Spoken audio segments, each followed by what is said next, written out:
Hey kids, welcome to another episode of GLEN YAPS. Today we're doing a flashback sort of thing. I've been going through some tapes of a band that I was part of in the 90s called Rainhorses, which was a folk rock band.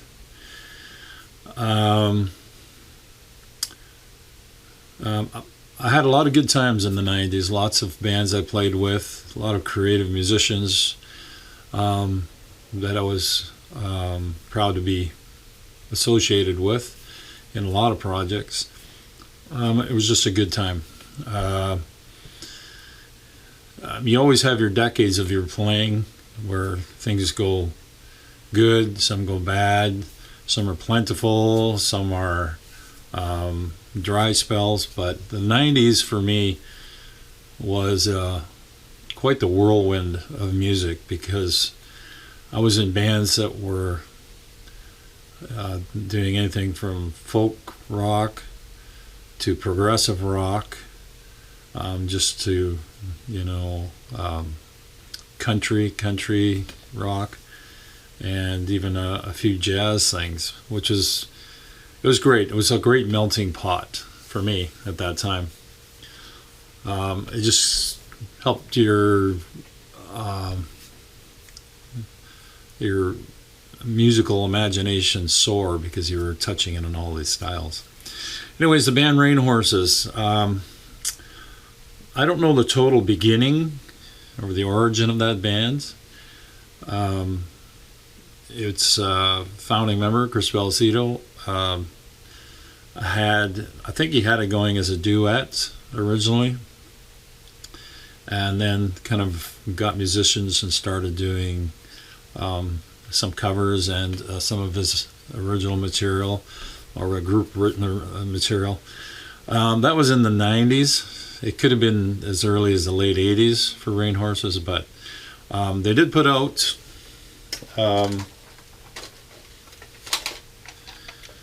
their first album here, just self-titled.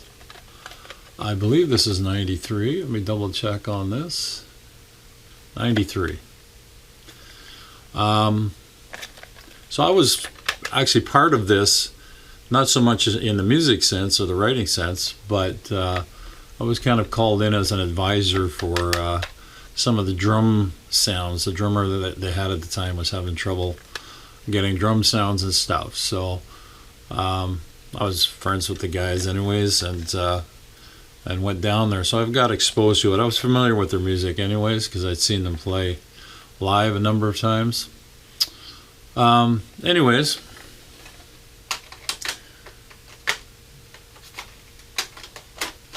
the band at that time had one of my guitar players that I had played with in the 80s, Brian Oya. Great guitar player and singer.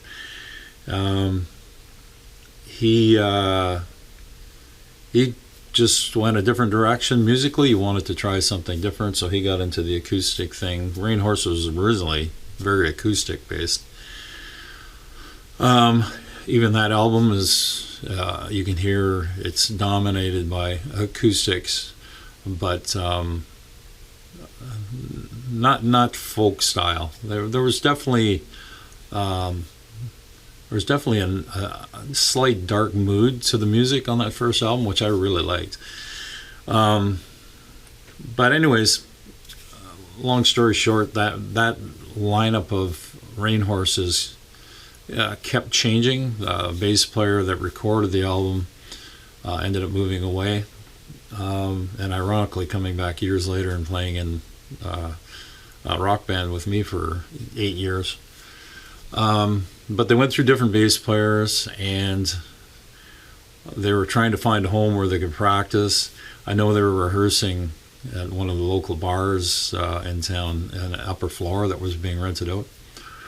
But anyways, how my feet got into the band was the band was stuck for a place to rehearse, and being that I was friends with the guys, I said, I'll rent you my basement. You can use the PA system here. And you just got to bring your own drum kit. And before it was this studio, it was just a rehearsal area. And so I said, your drummer can set up one end of the basement, and you guys just work from there. So that's what I did. I offered it to them, and I think it was like $100 a month, and they can practice as much as they want because I didn't matter. It didn't matter to me. So they were working on the material and stuff like that, and I got to hear it all upstairs. So I was actually, the more I listened to it, it was sinking into my head. So I was learning it, and so a couple of times their drummer couldn't make the practice. So I said, well, I'll fill in on drums just to help out. So I was playing their songs, and I already knew the cover songs just from listening to them so much. And eventually that drummer, fell in love or something like that, got a career change, and he kind of slowly left Rainhorses. At that time, I'm not quite sure who the bass player was. My mind is a little blank on that because they did change bass players a few times. And eventually, a good friend of ours, George Ravlich, became the bass player. As I joined the band, George was joining the band. I can't remember exactly the details of that. But it all just kind of went together because Brian Oya, George, and myself were in tons of bands in the 80s and early 90s, just always making music and trying to figure things out and have fun with it. So that nucleus just basically became, I would say, version 2 of Rainhorses. Now, Chris was an acoustic player strictly, but his tastes in music were everywhere. Like, he didn't just focus on that. It was amazing to see what he loved in music. And his tastes basically touched all our tastes in music. And so the marriage was great, especially at the start. So this room became Rainhorses Generation 2's noise room. That's where we created tons of music. When we recorded the CD, we had like tons and tons of songs more for this second Rainhorse album, which would become the August Masks CD, which is this one. And so I think 11 songs are on here, 11 or 12. And it was one of those deals, we had to do it to pick what songs were on there. We all took votes. And I remember us voting for what songs were going to go on the album. We had a hat, and we put names of the songs in, and whatever names came out the most got on the album. So, I mean, there's some songs that were really, really excellent that never got on the album, and we had hoped to, at that point, put them on Rainhorses 3.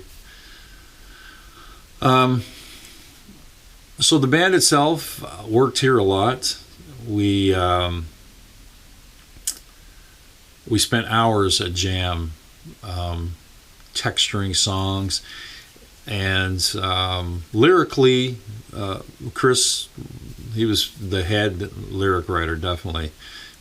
He would bring an acoustic piece in, and what I didn't want, I can only speak for myself, but I can almost speak for the bass player too. What we didn't want this, when we hear acoustics, especially in the Canadian market at that time, we wanted something that had a little more in the rhythmic area, a little more like drums and bass that were counter melodies. We definitely didn't want to be following the same, like a strumming pattern, and making it like one uniform action. We definitely, George and I worked our butts off to make that not happen. So it was probably a bit of a culture shock for Chris, the main guy. But one thing about Chris was he was very open-minded to the experimentation part. Even when we used to just jam, we would jam down here. Like we'd start something and we would jam for 20 minutes to a half an hour. I'd record it all.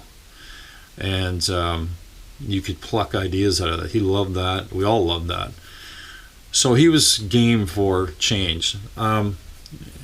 It's always a shock value if you're a person that writes maybe one song on an acoustic at home and you've got this rough melody, and when you bring it to a band and a band takes it and it gets morphed into something different, there's a bit of a shock for someone that comes with this idea, just from his own living room, and then brings it to a band and it takes on a new form. Sometimes it's like overwhelming, that it's like, oh, I didn't know my song would go this far, in a good way. There's also the bad side. It was like, oh, I was kind of hoping it would be this. But we kept tugging the strings because we did not want to fall into that typical acoustic thing that you hear a lot of, where it's just basic, minimal drums, minimal bass. It's got to be the acoustic strumming. It's got to be that, and the words are important. And we got all that. We had to find a new way for us to make it more exciting and just put our stamp on it, just to change it a bit. Whether we succeeded on that, that's totally up to the listening audience.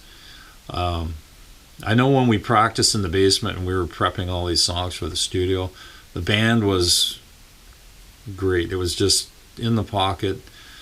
It was like you couldn't, it was so connected that it just sounded like one person playing. That's what I remember about it, and that's what some of these tapes actually that I've recorded from the band practice, that's how they sound still to this day. Unfortunately, when we went to record this album, I think it was late 94, 95, I think 94, because I think it was released in 95.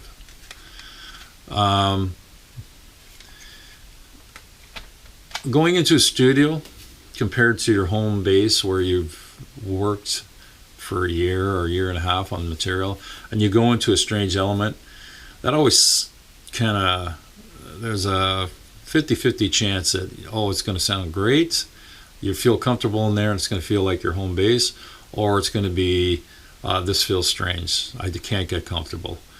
And I know when I've recorded in the studio before, but I've never, to be honest, I've never liked the sound product that came out of this studio.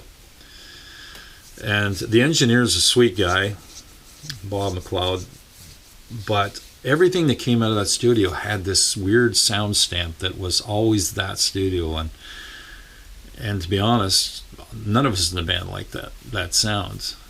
And so we went in with the objective that we were going to start pulling strings to merge this a different way, or not merge it, morph it more our way. We had limited time,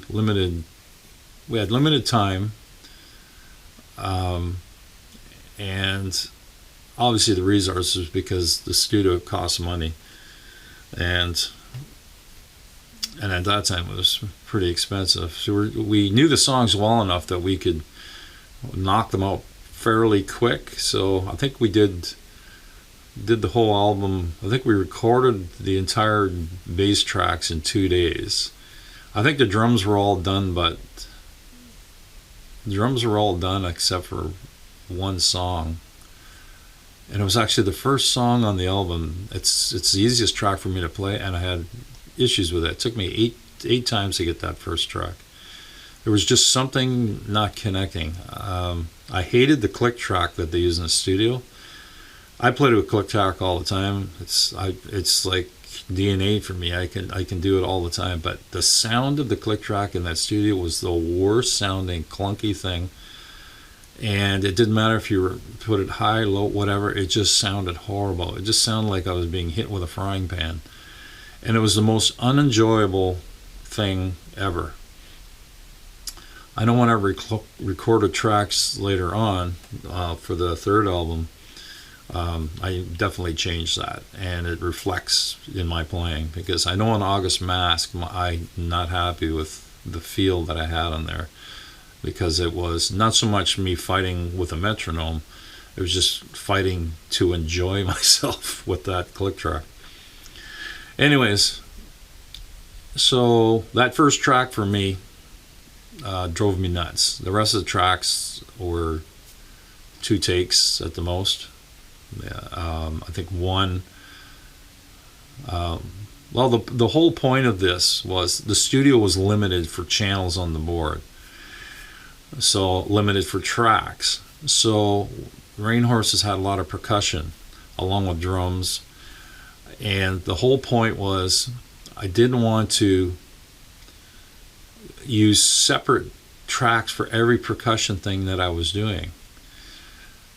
So if I was using like a tambourine, or if I was using bongos or shakers or whatever, I didn't want all that stuff on separate tracks, because it just eats up the resources where we could be using it for a main guitar or a vocal.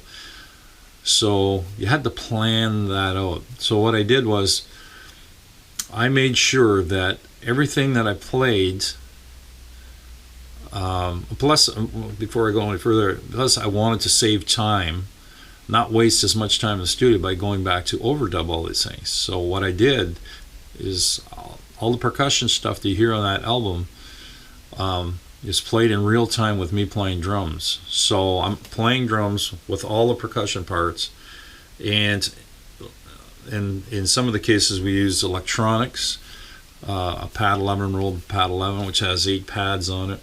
I programmed certain sound effects and percussion parts with that, but they're all played in real time.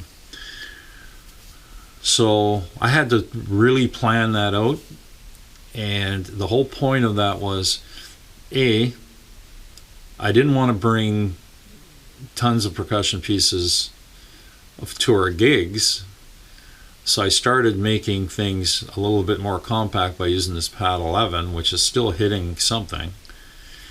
But I didn't want giant congas and all this, like some of these bigger percussion instruments. I wanted them compact and digital.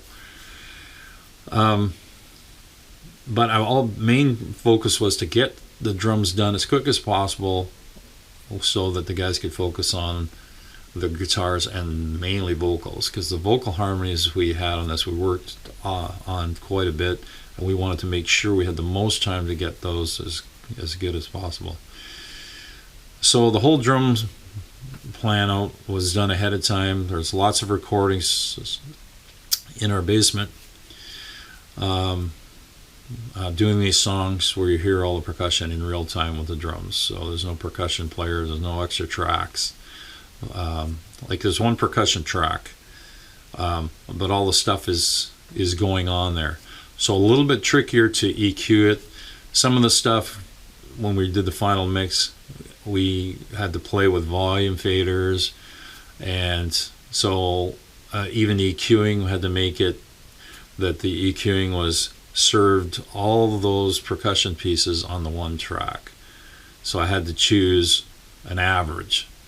So I couldn't spend a lot of time on bongo tracks for EQing. EQ it just for bongos, and then re-EQ it for some other effects or other percussion pieces.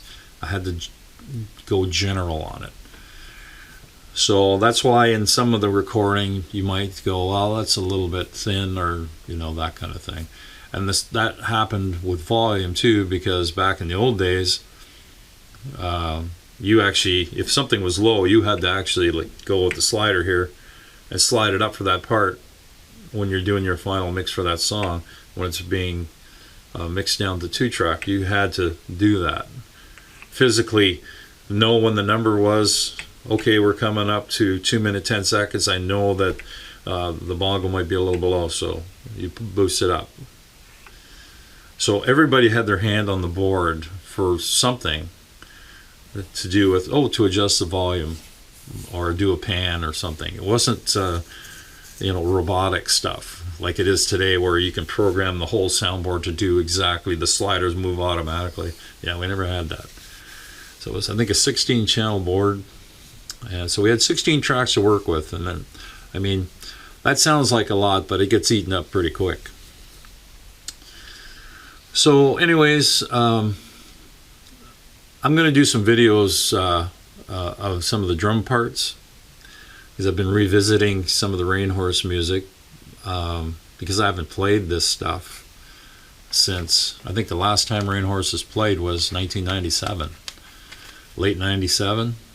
I think might have been Corn Fest. We were one of the headliners there. And Northern Lights Festival in Sudbury. But yeah, so I've been listening to the stuff, and it's like, and I can almost remember how to play the stuff. So we'll see.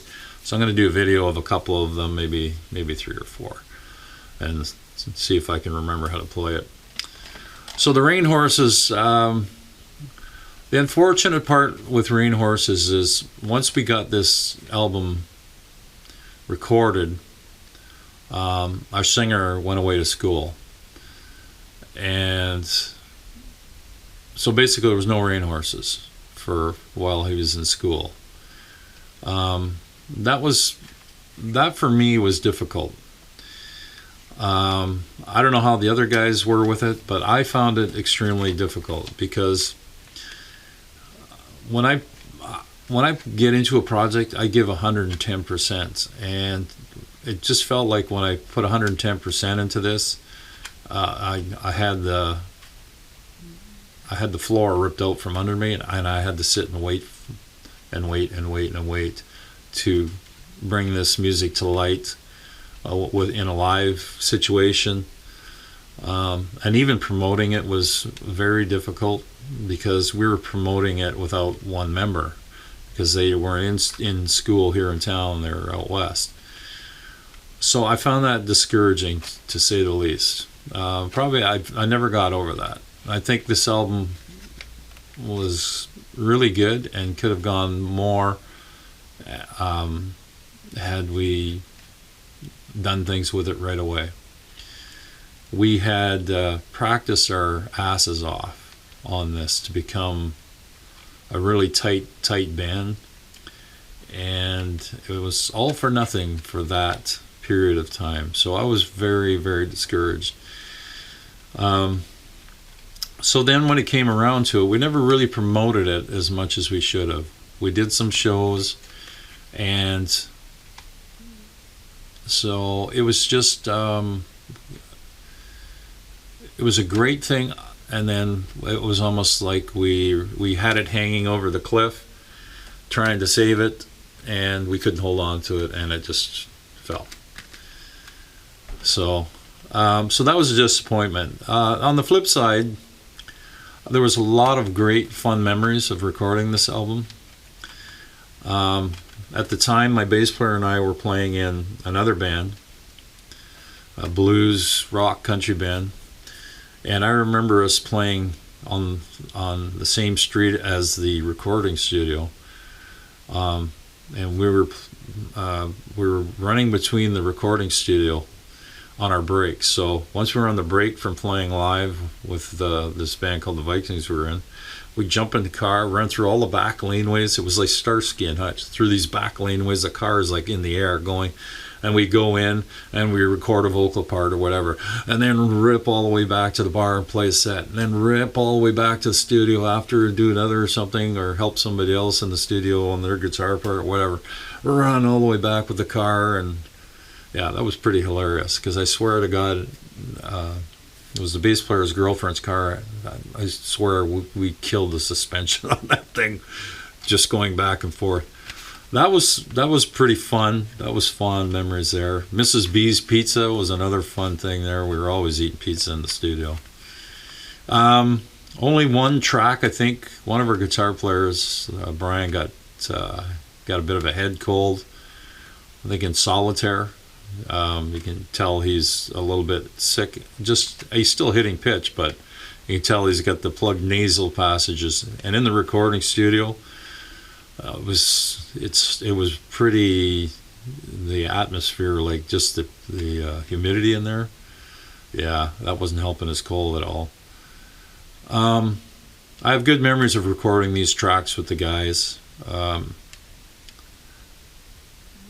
We knew what we were doing. At that point, we knew what we had. We knew what we were doing. It wasn't like we were going in like greeners. It's like, oh, now what? We knew how we wanted the songs to kind of play out.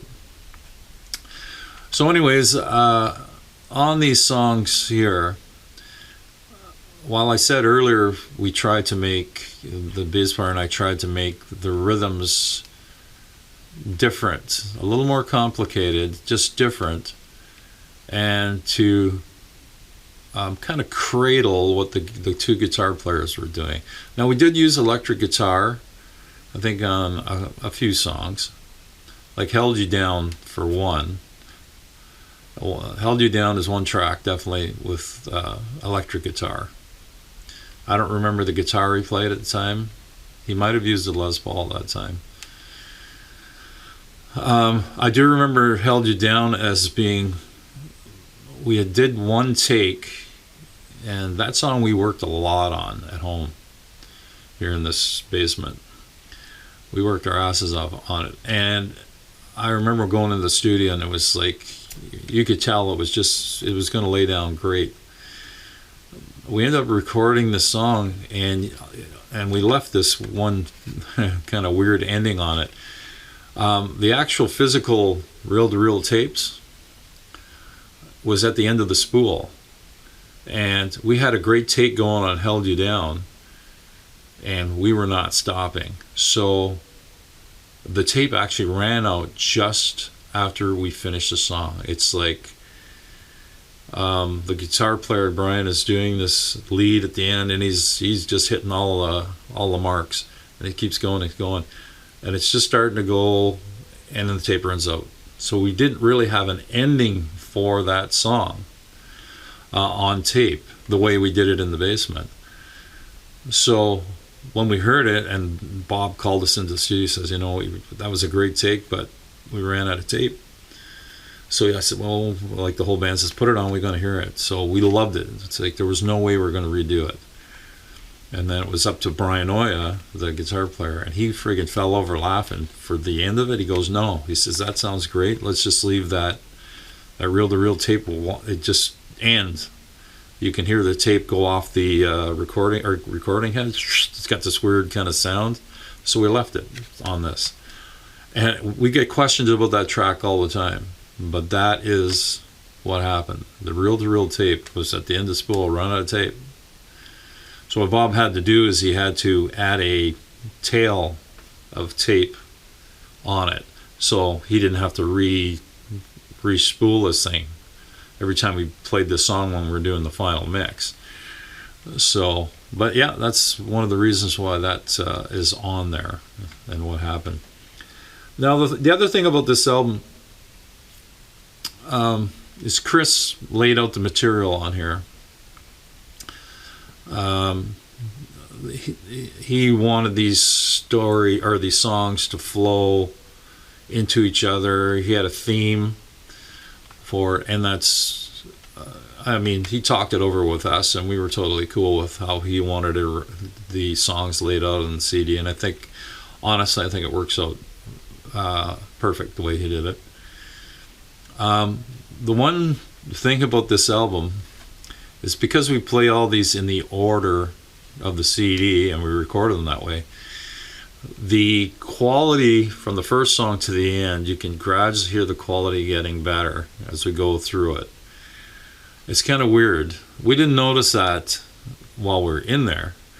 It's when we're sitting down and listening to the final copy, you can gradually hear, okay, we should have spent more time on the mix. We just started getting more detailed as we went along.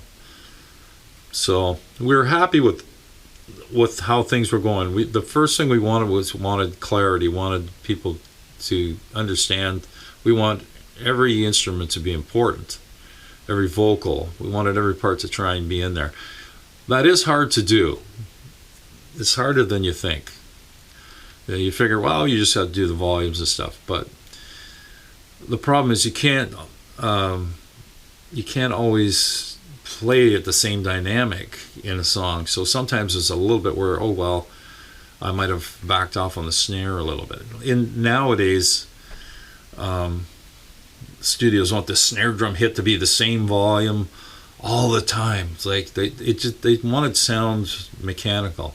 I come from a jazz background where the whole feel and dynamic of a player on recording those old jazz recordings, you can hear them going up and down in volume. It just creates this mood.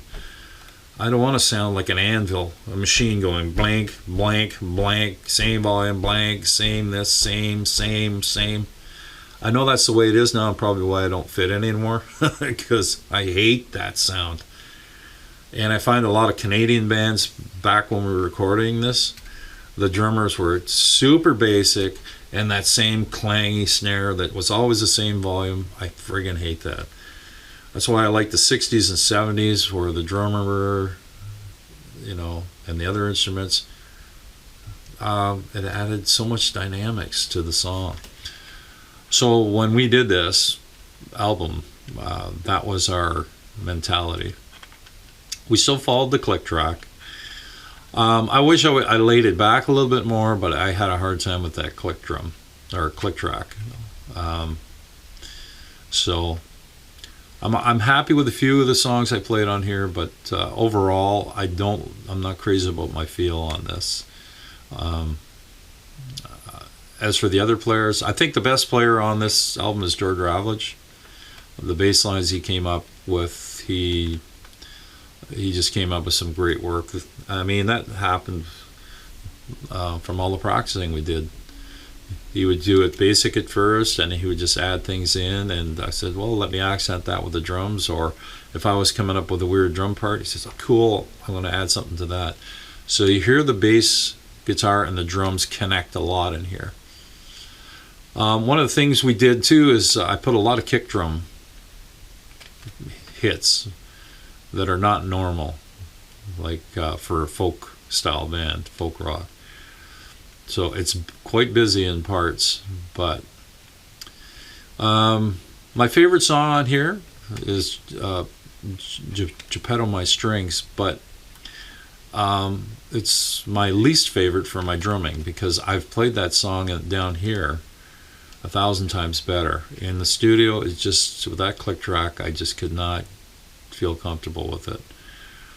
And again, it's not the playing to the time of the click, it's the sound of it was horrible. It was just the worst sounding click.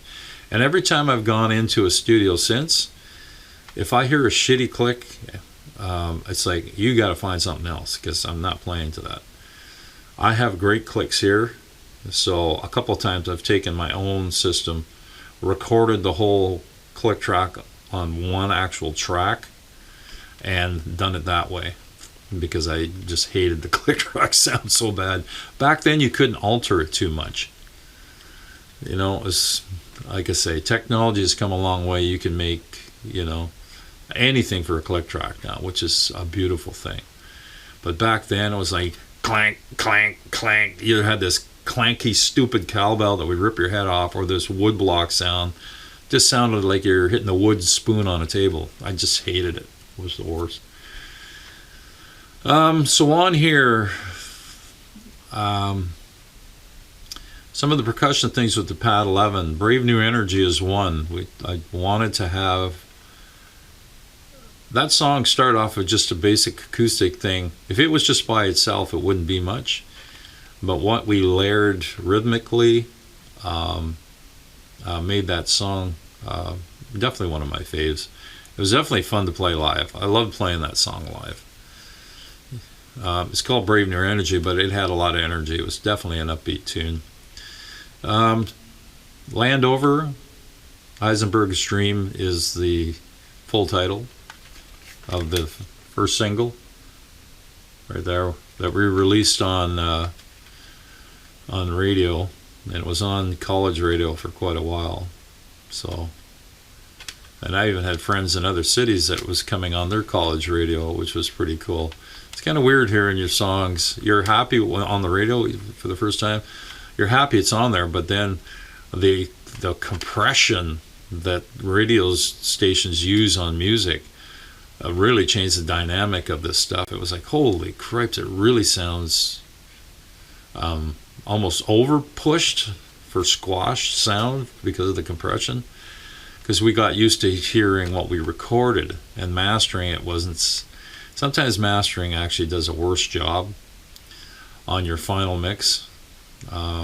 So kind of a catch-22. So I like the album the way it sounds. I've been playing around with remixes of it just because the technology now in my studio alone, just the software, actually makes things sound a little more like they did when you're in the studio.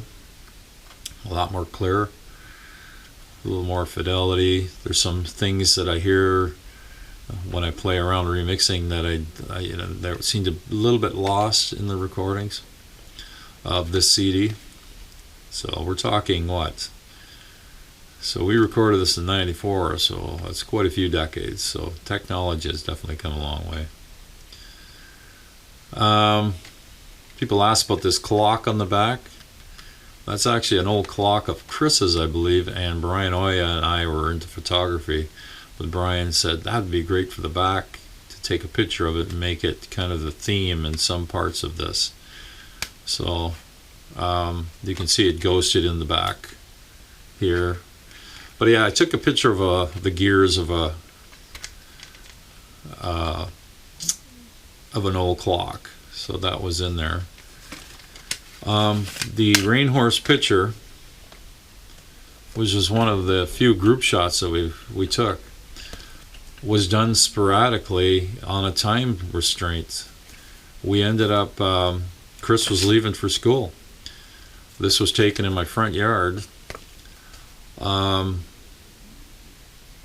we just snapped a few pictures, but this is the only one I know of. I don't have the other ones, like maybe Brian's got them, I don't know. Anyways, that picture was just taken before we parted ways with Chris to go to school. We had nothing else to use when we were doing the graphic, and the picture wasn't that clear, but we doctored it up a bit, and I've doctored it since, putting our title and our names, the members of the band. But yeah, I think we took one for when we played Cornfest too. Same place on our in the front yard, because actually I think that might have been the newspaper that did the story on it. Took the picture. But this one here is definitely from our hands. I believe my wife took the picture using our camera. But that's my front yard. So yeah, and then Chris was gone. So that part of it,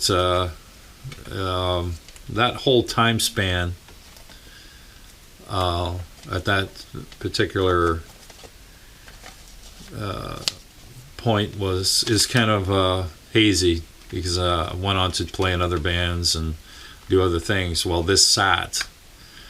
It did get played on some of the radio stations, and we did sell quite a few of these CDs.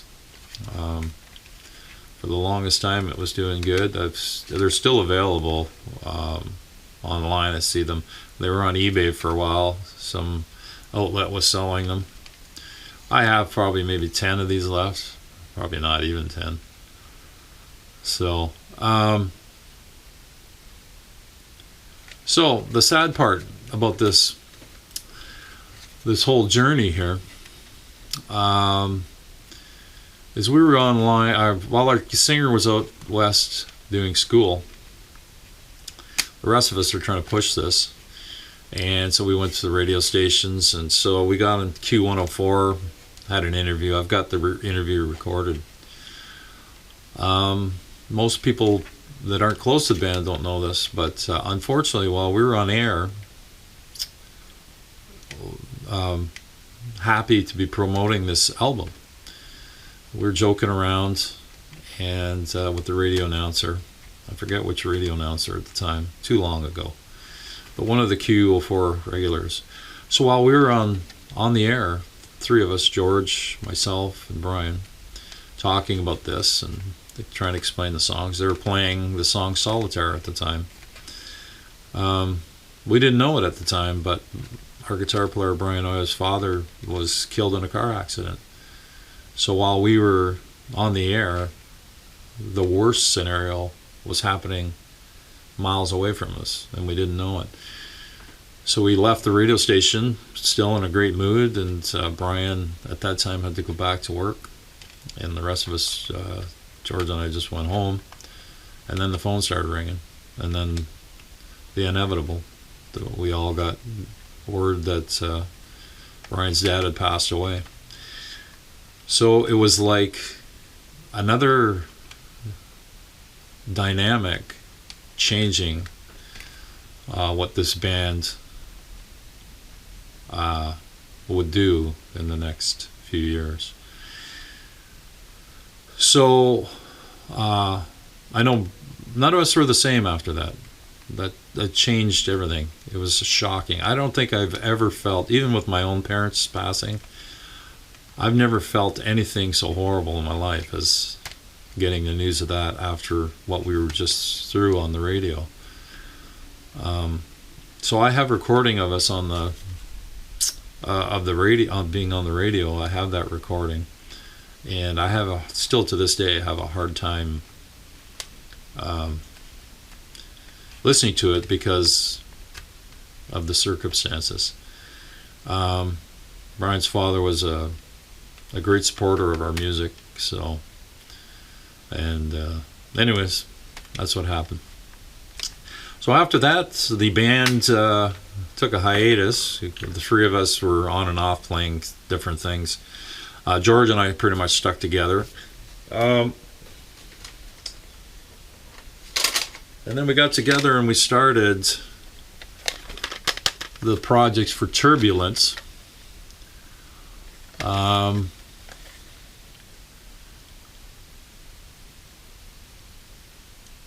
So there was a few songs written. I'm trying to think of them. Yeah, because we have Greedy Little Minds, Force of Habit, and I think there was two other ones. I can't remember the titles off the top of my head. I don't have them written on here. And we started recording those, I think, in '97. And once again, it was it's one of those things you don't want to repeat what you did.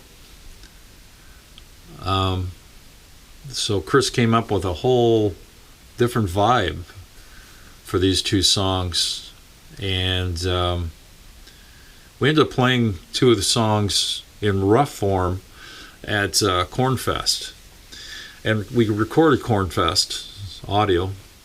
So it was one of those cool things. Well, okay, we got to do them live and got good response, and we're going to go in and record them now, even though we'd already been playing them live. But Chris was done school at that time, or might have been on a break from school, but we were playing nonetheless.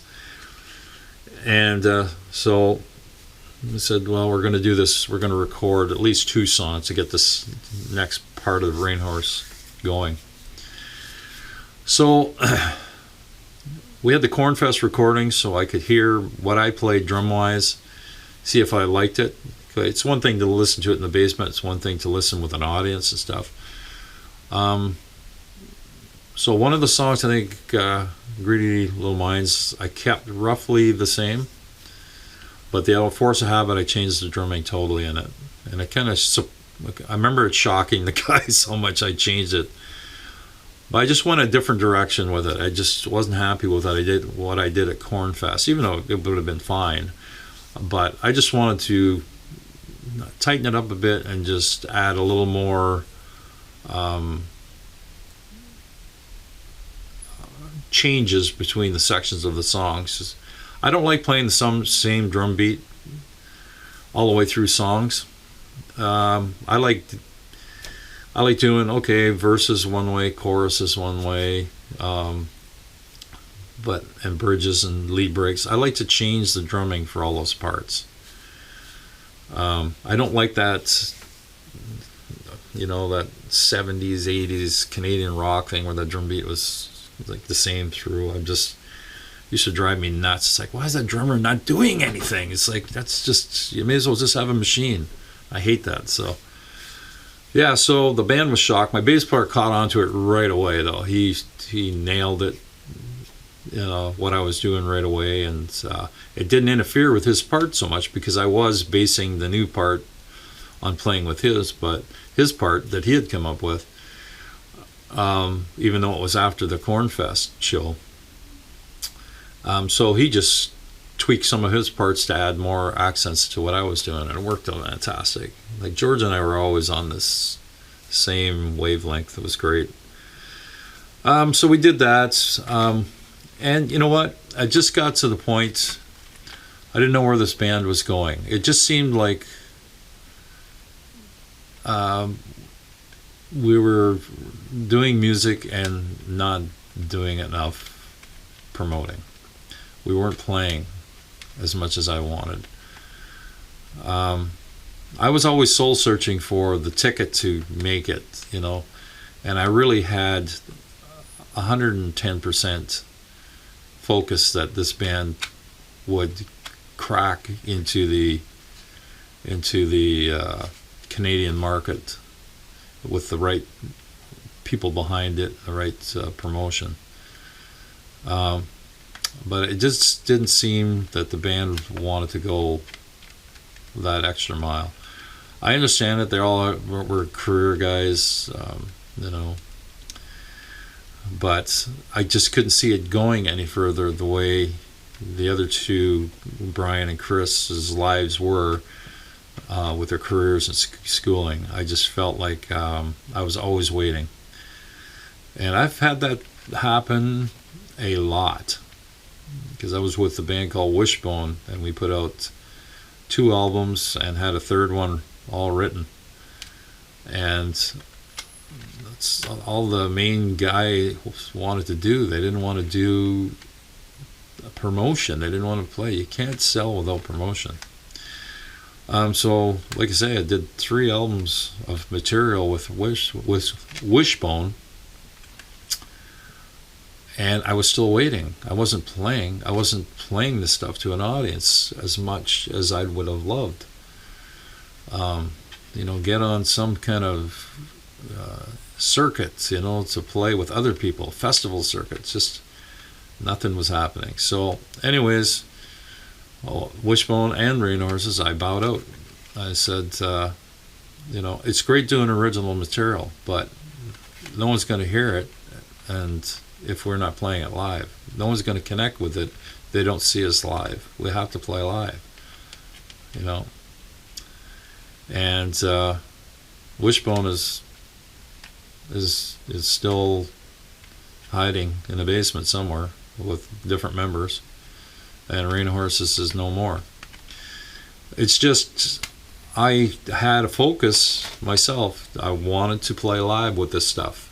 I wanted to share this music that I spent years on it. The other guys spent years on it. Why would you not promote it? But their objectives weren't music is the top thing. Their careers were top. I understood that. So I just took myself out of the equation, because I wasn't going to do it without the guys, because Rainhorses is Rainhorses. I wouldn't want to do it with any other members but these guys.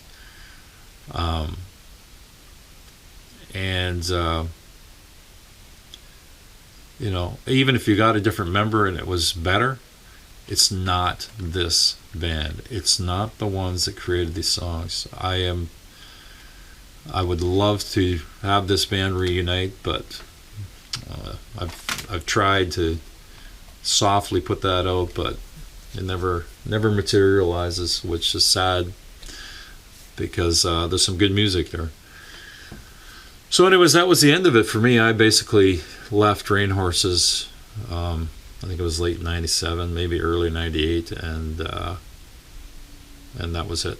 The band never went on. So, but things changed, like I say, after Brian's dad passed away. And I enjoyed the recordings we did for the follow-up, the third album. And still play them to this day. I've got them on a Reverb Nation site, just Rainhorses. So if you want to listen to some Rainhorse stuff, it's on Reverb Nation. There are videos also on YouTube for Force of Habit and a few other songs. So, but anyways, if you're looking down here, hopefully you can see that. That is a cassette case full of raw basement recordings of different bands that I've been with. This whole section right here, up to here, except for this one, all these right here, plus here, in here, yeah, all these right here, all Rainhorses, rehearsals, original music that we wrote, and our completed tracks that never got onto albums. There's tons of the stuff. We used to have a list on the wall. I still have the I think Brian Oya wrote it, a magic marker of all the songs we had written and were in finished form, including I think 3 that were not quite finished but still sound really cool. You can hear those on the Reverb Nation site. There's 2 of them I think I put up there. So I'm going through these recordings and trying to find the live versions of us playing these. There is some live stuff. We have a live show video from Northern Lights Festival. You can find old videos of that. We have live audio from some bar gigs. Some of them are covers, like Hand Me Downs by Indigo Girls. We did a cover of that. I put that up online. It's an old recording I found on here. There is a live board recording from one of the bars too. It was just, I think, after the August Mask album. We did a show in a bar to promote it. Yeah, and a lot of stuff from the basement. Just fun stuff, some jams. It's our 20-minute jams. And yeah, so lots of good memories. It's just sad the band didn't go further. We were getting lots of recognition by the time we did the Northern Lights Festival, because we had opened for Colin James one time at in Sudbury. We were playing Sudbury, an outdoor show, and Rainhorses was on this opening bill with a bunch of other bands. And we kind of got shafted on that particular show because the setup took longer. They supplied the drums and stuff. It was the worst effing drum set. I don't know why that sound company had that thing, but it was a piece of crap. I have pictures of me playing this white Milestone kit that looked like it was dropped out of an airplane. It was the worst. The thing wouldn't stay tight. The parts would not stay tight. It was just crap. So they left me with that pile of junk. I don't think I could use the Pad 11. So the percussion part of our show was screwed because of something the sound techs couldn't figure out. So that was, I don't even remember much about it except that it wasn't a fun thing sound wise. Like we played all right, but I had to rethink with no percussion for some of the stuff. It was like that was tricky. We did the Northern Lights Festival. That was great. They really treated us well for the Northern Lights Festival. Yeah, and I remember some of the sound techs being the same guys from that Colin James show, and they knew we were frustrated at that show with Colin James, and they made up for it. Yeah, because we talked. I remember talking to one of the guys there, and just, you know, they thought the band was really good, and this one guy apologized for, you know, just some things just not go right for them, and it just trickled down into it affecting us as a band. So they made up for it. Northern Lights Festival, they were great to us. It was one of the highlights of my musical career to play the Northern Lights, and it wasn't so much playing the show. It was like the total package. That whole atmosphere for the Northern Lights Festival was great.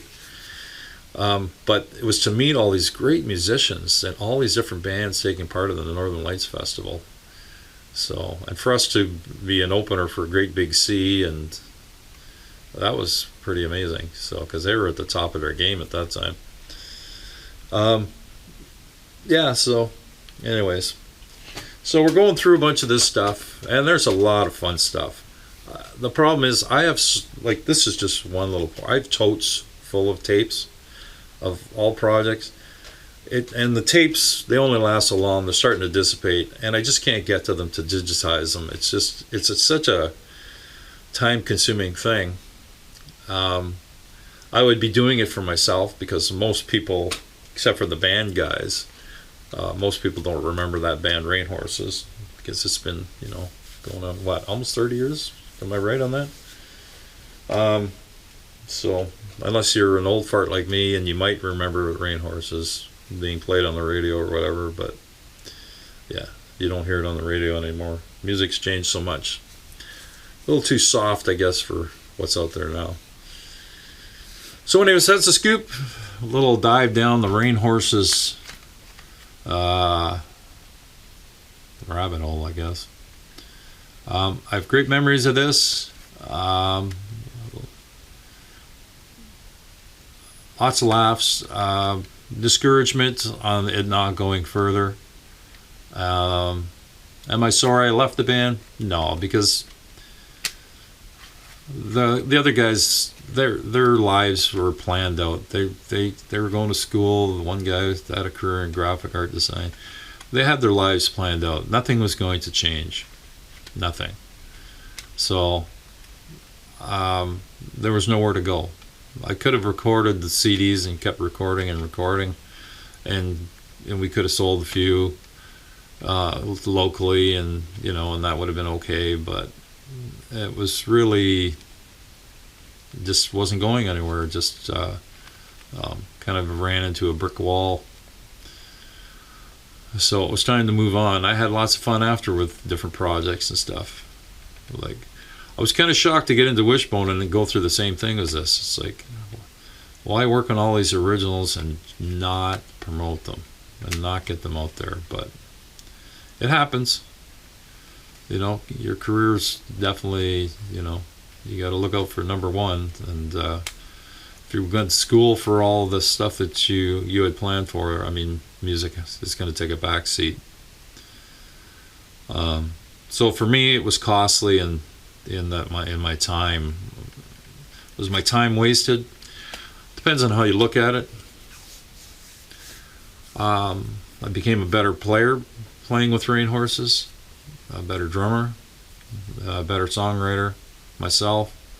That's the other thing with Rainhorses, and the same with Wishbone. When you're a drummer, everybody figures you can't contribute to songwriting. The thing is, I play bass and guitar, so I was always songwriting. So a lot of these bands, they focus on the two guitar players, and it's hard to get people to listen during your band practices when a drummer's got an idea.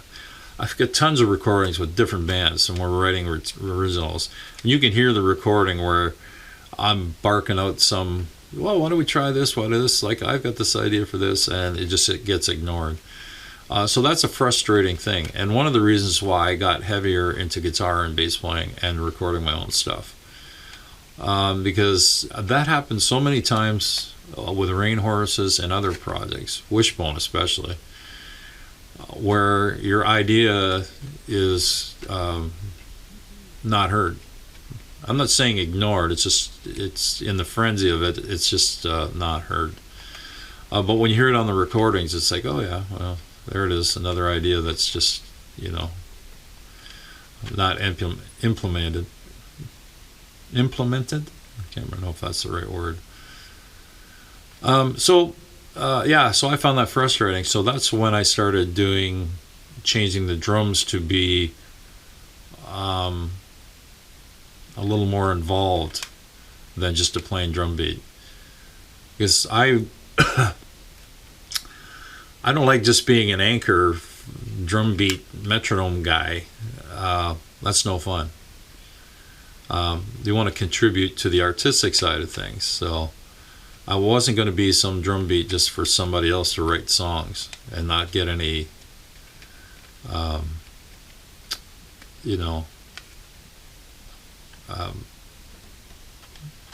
what's the term I'm looking for? Input to the creative side of things. I'm not just going to let others have fun creating things and me sit back and just be the beat to them. It's got to be a four-way thing. I have to be able to contribute something. So that's what I did. I just started doing these subtle little things and started to build up the drum rhythms to put your stamp on it, sort of. Am I happy with everything I put on here? Not quite. Some of the basement recordings have better versions of some of the stuff, but I settled, basically what I wanted to do. I just wish could have done it a bit better, but it is what it is. You move on to the next thing. You can't worry about it. It's done. You can't keep fixing things because it costs too much money when it comes to recording. Time is money. Now that I have my own studio, it's easy. You can just sit down here and have fun and get it right, or as many times as you want. Drive yourself insane. But so that's the scoop. Anyways, thanks for listening. I'm going to do some drum videos of me playing some of this Rainhorse stuff, which I haven't touched in like say 30 years. I might do a couple of drum ones for the first album. Even though I wasn't the drummer on that, I've played those songs enough in my past for some of our shows that I know I can remember some of them. And I might do the drumming on Force of Habit, just for shits and giggles, because I'm really happy with the way those two turned out drum wise. I actually remember working my ass off on those songs and just laying them down. Everything went perfect for the way I wanted them executed, unlike August Mask, which was a little bit stressful, I guess. So yeah, so I'll probably do about 4 videos. So one off the first album, the one off the third, and I'll pick 2 off of here. Geppetto I might try, but I don't know. I might do Everybody Changes Your Mind. There's some interesting drumming on that one. That's might stand out with a fresh mix on the drums. Anyways, thanks for watching.